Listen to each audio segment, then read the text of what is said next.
Hello friends, जय माँ बगला हूँ जय से। सॉरी, आज मैंने सुबह वीडियो इसलिए नहीं बनाई क्योंकि मैं आज अपनी अन्नू जी के साथ गोद भराई में गई थी, क्योंकि उनकी बहन की लड़की है, उसका गोद भराई था। मैं वहाँ गई थी और सबसे बड़ी खुशी की बात है कि बहुत अच्छे से गोद भराई हुआ और आशीर्वाद दे के आई हूँ मैं। भगवान करे उसको प्यारा सा बेटा हो। पूरा दिन उसमें ही चला गया, मैं अभी आई हूँ। प्लस परसों है गणपति, कहते हैं ना सबके घर पे गणपति बप्पा आएंगे चतुर्दशी को, बुधवार के दिन। लेकिन परसों मंगलवार है, बहुत सारे जन परसों मंगलवार को रात को ही लाएंगे। तो मैं मुहूर्त अभी से बता देती हूँ कि रात को 9 बजे से लेके 11:30 बजे 9 बजे से लेके 10:30 बजे का बहुत अच्छा मुहूर्त है, जिसमें अगर आप लाओगे तो आपको धन लाभ की प्राप्ति ज़रूर होगी। दूसरी बात, अभी ये अमावस्या चली गई है। अभी जो अमावस्या आने वाली नवरात्रि, उस बाद दिवाली की अमावस्या पे ही शक्तियों का काम होगा। अभी शक्तियों का काम एकदम बंद कर दिया गया है, तो आप कोई भी मुझे शक्तियों का काम देने की ज़रूरत नहीं है, क्योंकि अब मैं शक्तियाँ किसी का भी सिद्ध करके नहीं दूंगी।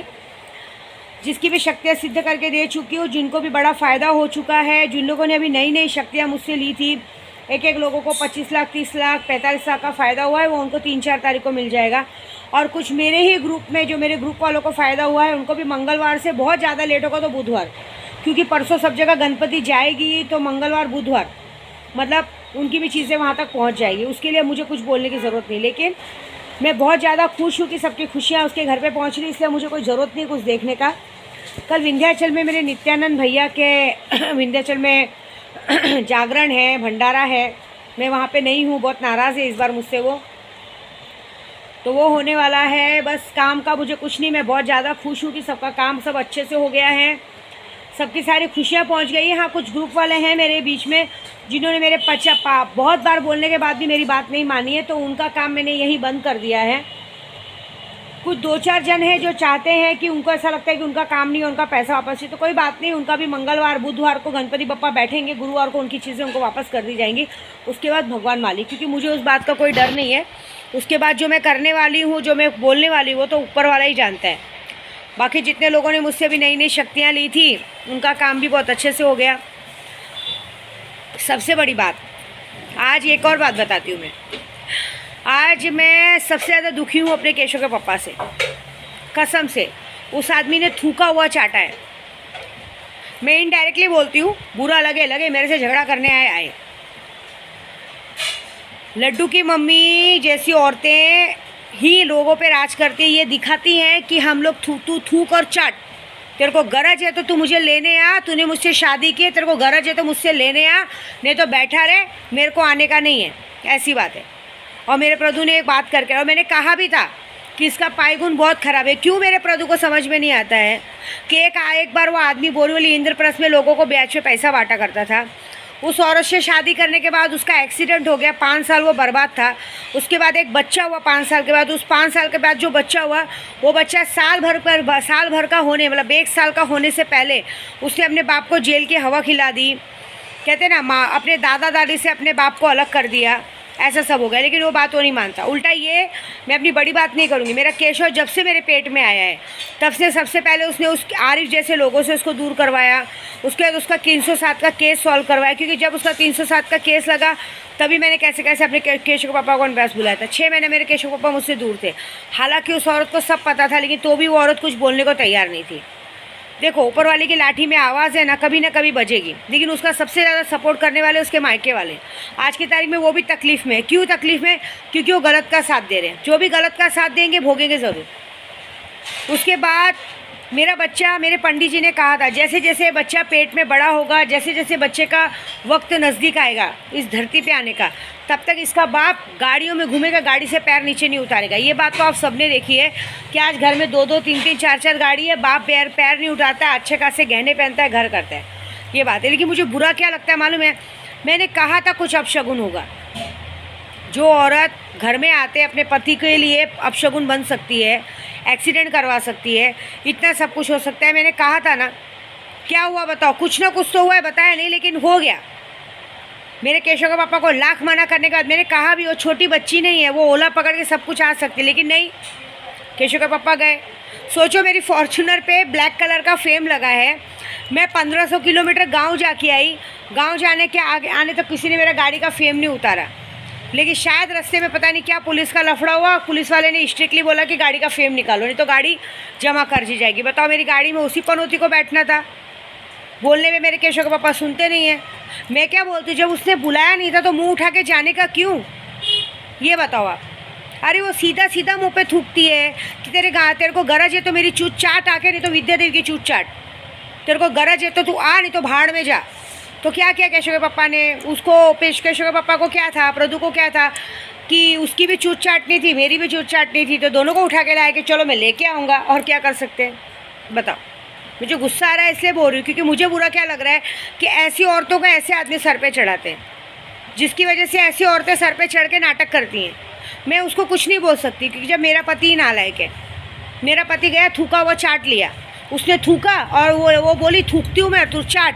वो उसने थूका और मेरे प्रदू ने चाटा। उसने 15 दिन, मैं आपको बोल रही हूँ ना, हम लोग 14 तारीख से 13 तारीख से यहाँ से गए थे शाम को। 13 तारीख से आज कितनी तारीख है, 28 तारीख है। आज 28 तारीख तक में उस औरत ने एक बार भी कॉल नहीं किया था, तो भी मेरा प्रदू थूका हुआ चाटने गया। इस बात से मुझे बहुत बुरा लगा है। एक्चुअली मेरे चतुरानंद भैया भी बोलते हैं, दीदी आप क्यों इन लोग के बीच में बोलते हो, ये लोग खानदानी बेशरम है, ये लोगों को कोई शर्म नहीं है। क्या फ़ायदा, वो आई ना गाड़ी में। देखो एक बात बताओ, सबसे बड़ी बात, मेरे को सब लोग पूछते हैं कि दीदी उनको पता है ना गाड़ी आपकी है, सब कुछ आपका है, तो भी वो लोग बिंदास आते बैठते करते। मैंने बोला महा बेशरम है सबके सब, उसको कोई फ़र्क नहीं पड़ता। उसको क्या है, इसने शादी किया है ना, इसको झक मार के मुझे जैसा रखना पड़ेगा उसको ऐसा, तो मैं कुछ नहीं बोल सकती। लेकिन इस चक्कर में मेरा नुकसान हो गया, मेरी गाड़ी का फेम निकल गया। क्या बोल सकती हूँ मैं, गाड़ी का फेम निकलवा दिया। बताओ, अभी तो मेरे को डर लगता है कि बाबा क्या बोलने थे। लेकिन अभी सच बोलूँ, मैंने फॉर्च्यूनर ना मेरे प्रदू को दे ही दी है। मैंने बोला उसको आग लग जाए, मुझे उससे कोई लेना देना नहीं, तुमको उसको आग लगाना है, जो करना है। वो तो छोड़ो, परसों मेरे प्रदू वो बुद्धिमान करके मेरा ड्राइवर है, उसको ले जाने वाले थे उसके साथ लेने। परसों रात को ही जब सोचा तभी मारा हो गया था, ऐसा हो गया था।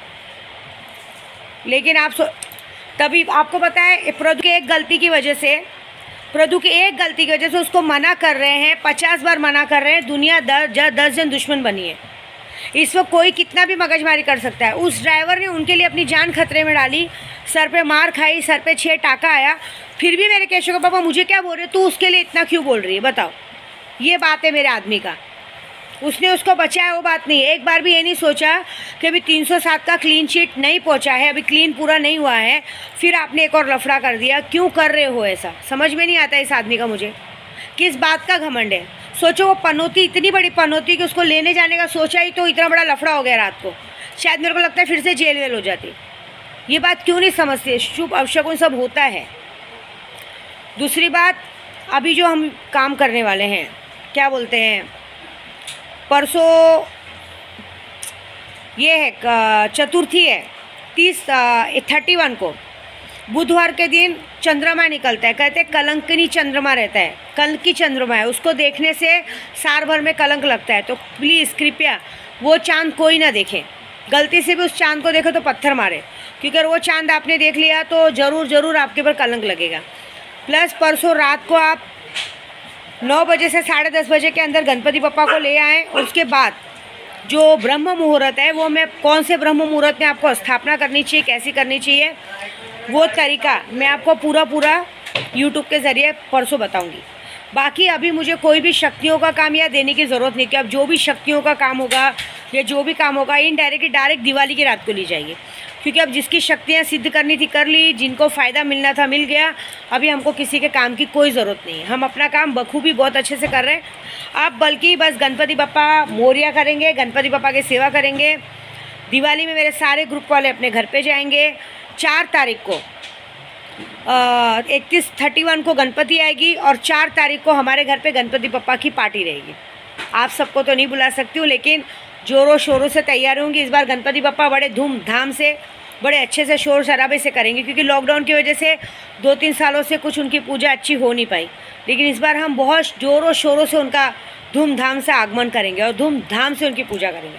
तो बस आप सबको भी गणपति बप्पा मोरिया, तीज का त्यौहार आ रहा है, पूजा कीजिए, वो कीजिए। जिनका काम हो चुका है उन लोग खुश हो जाइए, उनका काम चीज़ पहुंच जाएगा। और जिन लोगों ने मुझे इग्नोर किया है उनको सॉरी, उनके लिए मैं कुछ नहीं कर सकती। हाँ, और जितने लोग ने मुझे काम दे के बाद में पैसा मांगा है, अपनी वो किया है, उनके लिए जो मैं करने वाली हूँ वो सोच भी नहीं सकते, उसके लिए दिल से सॉरी। जय माता दी।